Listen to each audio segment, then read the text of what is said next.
Hey everybody, what's going on? Welcome to an all-new Talkin Movies. As always, I am your host, the real Geno Reynolds, and today we're going to be talking about Drew Goddard's new movie, Bad Times at the El Royale, which stars Jeff Bridges, Dakota Johnson, John Hamm, Chris Hemsworth, and many others. I'll do my best to avoid spoilers for this one because, well, I just don't want to ruin your experience of the movie.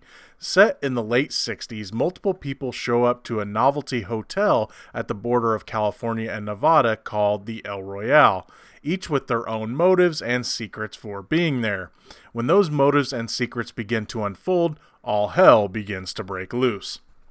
Now, right off the top, this is one of those movies that I have to say that if you haven't seen the trailer for it, don't watch it before going to see this movie.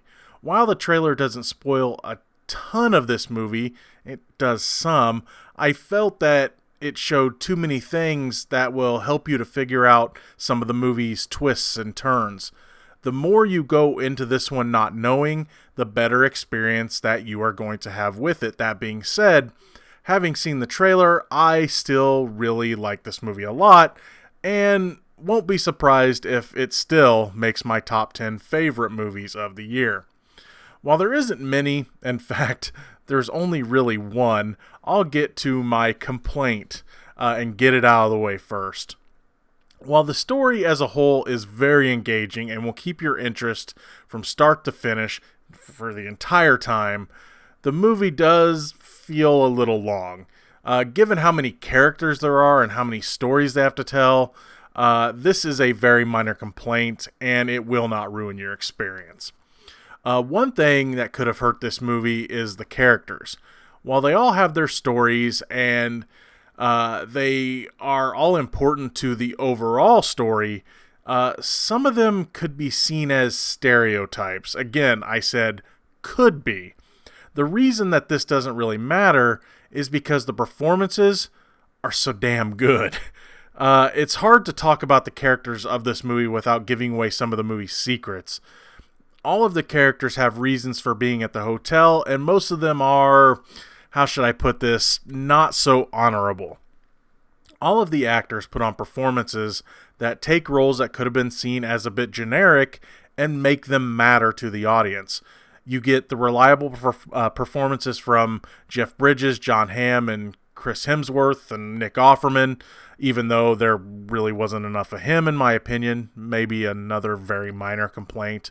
You get the performances from those actors that you expect. And it's always nice to see that Dakota Johnson is way better than the 50 Shades franchise.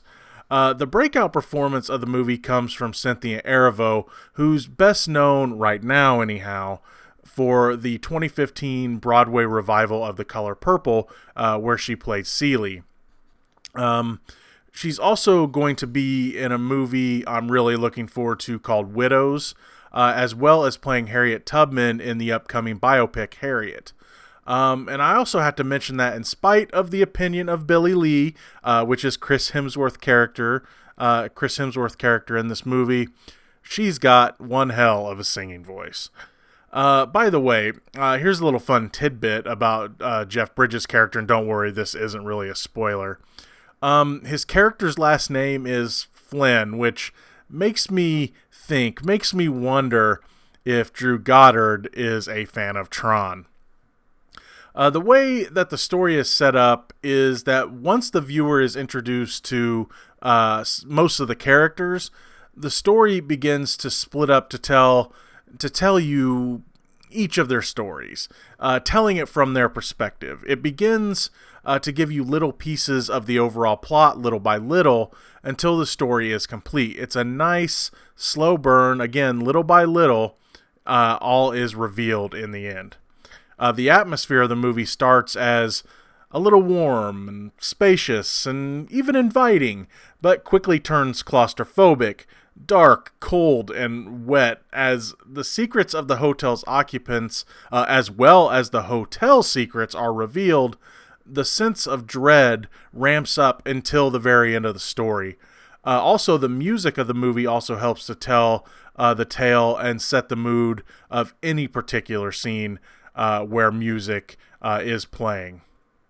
I don't want to say much more because I don't really want to ruin anything for you. The story has tons of interesting twists and turns that in some ways wrap themselves around some of the issues that this movie, the time period that this movie is based on. The atmosphere is fitting, the acting is great, and the story is always engaging. Needless to say, I highly recommend a stay at this hotel because shit happens, get the whiskey. That's going to be all for this edition of Talkin Movies. If you like what you've heard here, please subscribe to the Real Geno YouTube channel, like this video, and if you have anything to say about this movie, please feel free to leave a comment in the section below. Until next time, I am your host, the Real Geno, Geno Reynolds. See you later.